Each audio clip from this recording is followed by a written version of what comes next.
ఈరోజు మన వాక్య ధ్యానాంశము అభిషేకము ఉపవాసము. మత్తయి సువార్త 4వ అధ్యాయము 1వ వచనం. అప్పుడు యేసు అపవాది చేత శోధింపబడుటకు ఆత్మ వలన అరణ్యమునకు కొనిపోబడెను. బాప్తిస్మిచ్చు యోహాను చేత బాప్తిసం పొందిన క్రీస్తు నీళ్లలో నుండి ఒడ్డునకు వచ్చెను. దేవుని ఆత్మ పావురం వలె దిగివచ్చుట చూచెను. అప్పుడు ఈయనే నా ప్రియకుమారుడు, ఈయనందు నేను ఆనందించున్నాను అనే శబ్దము ఆకాశం నుండి వచ్చెను. తదుపరి ఏమి జరిగెను? అపవాది చేత శోధింపబడుట జరిగింది. మారు మనసు పొందిన అనేకులు నీటి బాప్తిసం పొందుటకు ఎక్కువగా సంశయించున్నారు.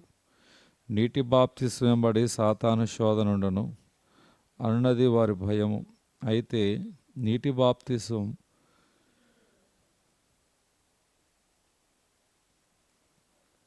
బాప్తిసం పొందువారందరూ దేవుని ప్రియకుమారులగుటను అపవాది ఓర్వలేడు. అదే సమయమున బాప్తిసం పొందిన విశ్వాసి స్థిరపడు నిమిత్తము ప్రభు అలాగూ చేయుచున్నాడు. 40 దినముల ఉపవాసము ద్వారా క్రీస్తు అపవాదిని జయిస్తున్నాడు. సాతాను 3 విధములుగా శోధించాడు అని వ్రాయబడుచున్నది అను మాటలను ఎత్తుచూపుచు ప్రభువు అపవాదిని జయించెను. ఎక్కువగా ప్రార్థించువారు ఎక్కువగా బైబిల్ గ్రంథమును ధ్యానించవలను.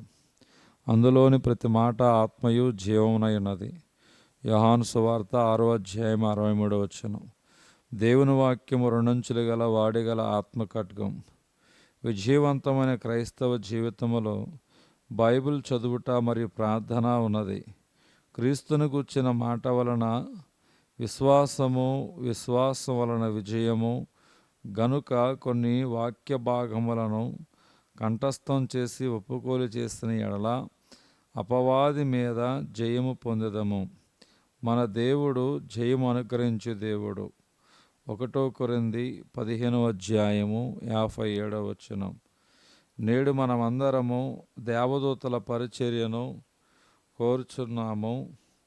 మత్తయి సువార్త 4వ అధ్యాయము 10, 11 వచనాలను మనం చూస్తున్నాం. ఎప్పుడైతే సాతానును ఎదిరించున్నామో అప్పుడు వాడు పారిపోతాడు. తక్షణము దేవదూతలు దిగి పరిచర్య చేస్తారు. అనేకులు సాతాను ఉన్నాడు అని నమ్ముటలేదు. దేవదూతలను ఎక్కువ శాతం వారు నమ్ముటలేదు.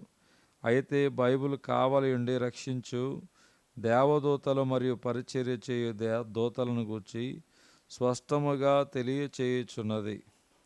2 కొరింథీ 11:27. తరచుగా జాగరణములతోనూ ఆకలి దప్పులతోనూ తరచుగా ఉపవాసములతోనూ చలితోనూ దిగంబరత్వముతో ఉంటున్నని పౌలు చెబుతూ ఉన్నాడు. దేవుడు ఈ దినవాక్యమును దేవుడు దీవించును గాక. ఆమేన్.